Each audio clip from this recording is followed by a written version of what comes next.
أعوذ بالله من الشيطان الرجيم بسم الله الرحمن الرحيم يسألونك عن الشهر الحرام قتال فيه قل قتال فيه كبير وصد عن سبيل الله وكفر به والمسجد الحرام وإخراج أهله منه أكبر عند الله والفتنة أكبر من القتل ولا يزالون يقاتلونكم حتى يردوكم عن دينكم إن استطاعوا ومن يرتد منكم عن دينه فيمت وهو كافر فأولئك حبطت أعمالهم في الدنيا والآخرة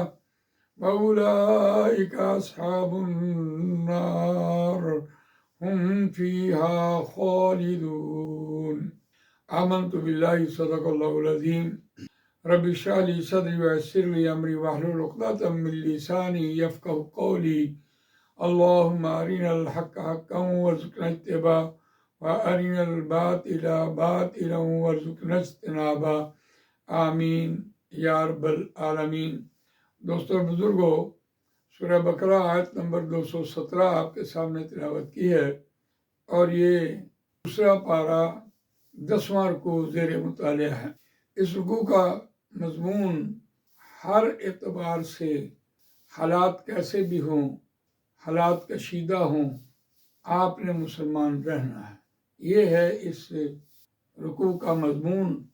اور اس آیت میں خاص طور پر ایک مادہ بیان ہوا ہے، رد یردو، اس کا مطلب ہوتا ہے لوٹ جانا، واپس آ جانا۔ تو اس اعتبار سے ہم دیکھتے ہیں آج ہمارے زیر مطالعہ یہی لفظ ہے کہ ارتداد کیا ہوتا ہے۔ اس آیت میں وَلَا يَزَالُونَ يُقَاتِلُونَكُمْ حَتَّى يَرُدُّوكُمْ عَنْ دِينِكُمْ إِنِ اسْتَطَاعُوا وَمَنْ يَرْتَدِدْ مِنْكُمْ عَنْ دِينِهِ فَيَمُتْ وَهُوَ كَافِرٌ فَأُولَئِكَ حَبِطَتْ أَعْمَالُهُمْ فِي الدُّنْيَا وَالْآخِرَةِ۔ تو لفظ یہاں مردود بھی آیا ہے قرآن مجید میں، اور یرتدد بھی آیا ہے، اور یردو بھی آیا ہے۔ یردو کے اعتبار سے دیکھیے، وَدَّ كَثِيرٌ مِّنْ أَهْلِ الْكِتَابِ لَوْ يَرُدُّونَكُم مِّن بَعْدِ إِيمَانِكُمْ كُفَّارًا حَسَدًا مِّنْ عِندِ أَنفُسِهِم مِّن بَعْدِ مَا تَبَيَّنَ لَهُمُ الْحَقُّ فَاعْفُوا وَاصْفَحُوا حَتَّى يَأْتِيَ اللَّهُ بِأَمْرِهِ إِنَّ اللَّهَ عَلَىٰ كُلِّ شَيْءٍ قَدِيرٌ۔ وَدَّ كَثِيرٌ مِّنْ أَهْلِ الْكِتَابِ، بہت سے اہل کتاب نے یہ چاہا، لَوْ يَرُدُّونَكُم مِّن بَعْدِ إِيمَانِكُمْ كُفَّارًا، کہ وہ تم کو لوٹا دیں حالت ایمان کے بعد کفر میں۔ حَسَدًا مِّنْ عِندِ أَنفُسِهِم، ان کے جی میں حسد ہے۔ حسد کس بات کا ہے کہ تورات معزول ہو گئی، ان کی شریعت بھی معزول ہو گئی، اور قرآن مجید نازل ہو گیا، صحابہ کرام رضوان اللہ تعالیٰ اجمعین ان کی جماعت بن گئی، تو ان کے جی میں یہ حسد ہے کہ تورات بلا شبہ پہلی شریعت تھی لیکن وہ معزول ہو گئی، اب قرآن مجید آ گیا۔ تو اس حسد کی بنیاد حسدا من عند انفسہم من بعد ما تبین لہم الحق، حق واضح ہو چکا۔ اب مسلمانوں تم کیا کرو، فاعفوا واصفحوا حتی یأتی اللہ بامرہ، تم درگزر کرو، معافی دو، معاف کرو، اللہ تعالیٰ اپنا فیصلہ لے آئے گا۔ ان اللہ علی کل شیء قدیر، بے شک اللہ ہر چیز پر قدرت رکھنے والا ہے۔ تو اسی اعتبار سے جو یہ آیت پڑھی جا رہی تھی، اور مردود جو ہے لفظ پھیرا جانا، اسے مفعول کے طور پر آیا، لوٹا دیے جاؤ گے۔ سورہ نازیات میں یقولون ائنا لمردودون فی الحافرہ، وہ کہتے ہیں کیا بے شک البتہ ہم پھیر دیے جائیں گے، فی الحافرہ میں، واپس اسی حالت میں۔ تو یہ ان کے ایک باطل تصورات جو تھے، آخرت کا انکار، اس اعتبار سے دیکھیے جملہ اسمیہ بنا ہوا ہے، اور دوہری تاکید آئی ہے، انا کے ساتھ نون الف نا کی ضمیر بھی بے شک ہم، اور سوالیہ بنا کر پیش کی۔ مردود لفظ ہے لوٹائے جانے والا۔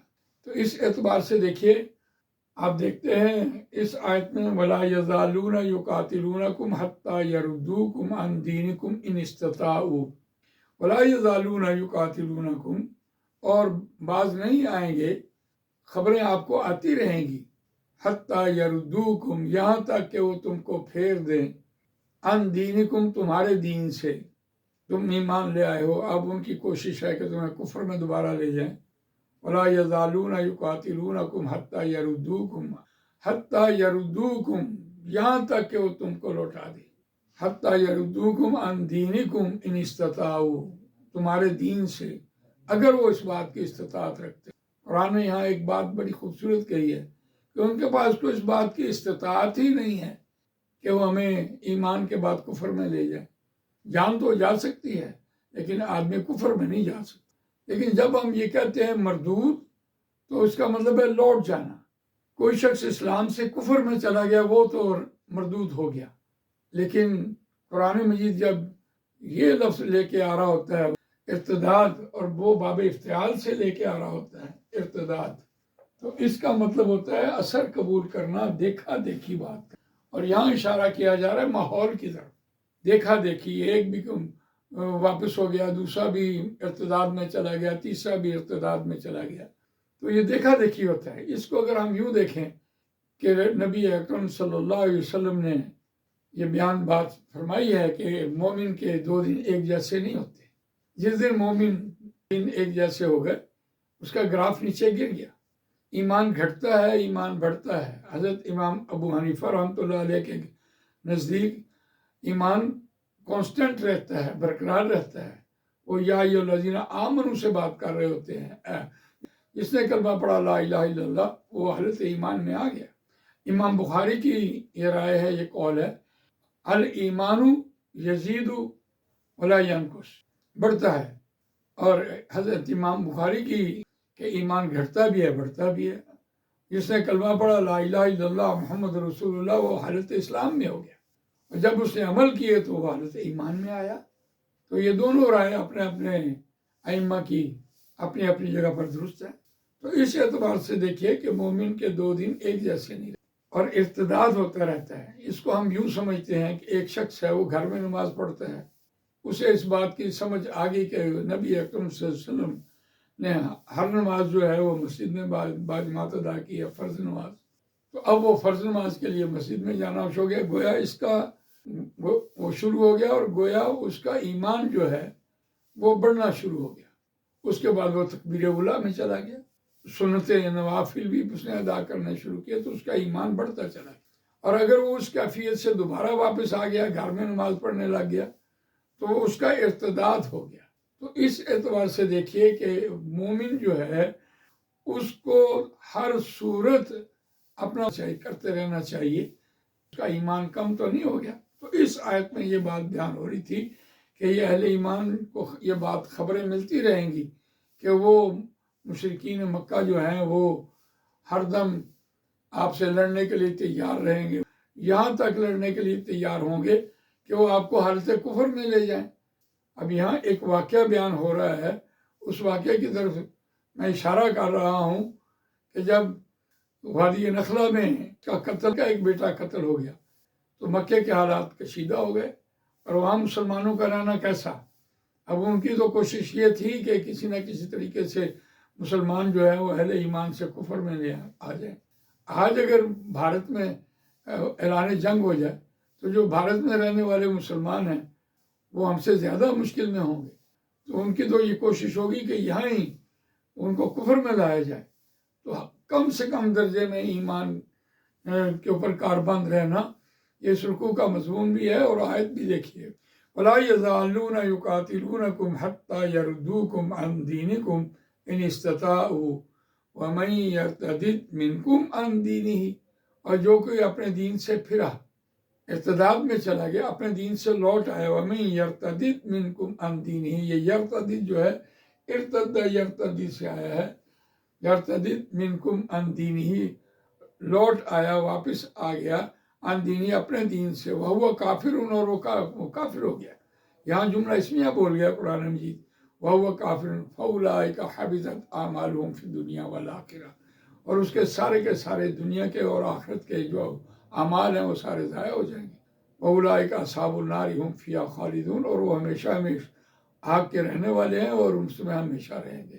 تو اس اعتبار سے ارتداد کی بات ہو رہی تھی کہ ایک مرتد ہوتا ہے، حالت ایمان سے کفر میں چلا جاتا ہے، وہ تو مرتد ہو گیا، اور ایک حالت ارتداد میں ہوتا ہے، دیکھا دیکھی معاشرے کا اثر قبول کیا اور وہ اپنے ایمان کو برقرار نہیں رکھ سکا تو وہ ارتداد میں چلا گیا۔